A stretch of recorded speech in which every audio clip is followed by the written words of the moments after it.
Mga fans, pinakilig ng mga Kapuso stars sa Kapuso Mall Show. Sundan sa report. The Clash, isa laban sa lahat.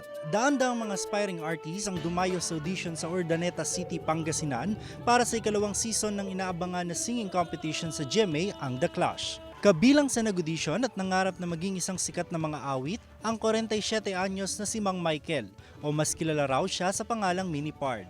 Nanggaling pa siya sa Los Baños, Laguna. Kasi matagal ko ng pangarap talaga. Kasi ang sabi ko sa mga anak ko, pagka kayo pinalad, dito ako sila matutulungan. Kasi marami din ang pagkukunan sa kanila. Kaya sana mabigyan ako ng chance sa GMA.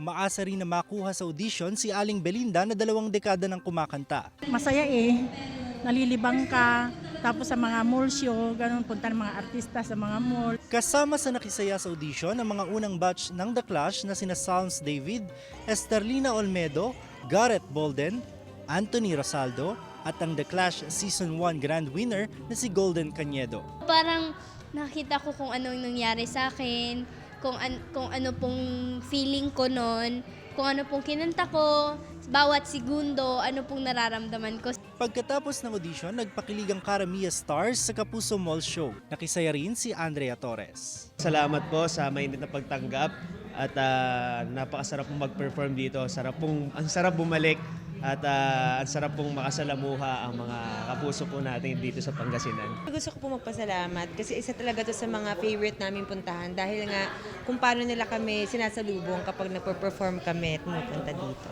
Tuwang-tuwa ang mga Kapuso fans sa performances ng kanilang mga idolo. Jack Noberto! I love you! Kasi po, idol na idol ko po siya!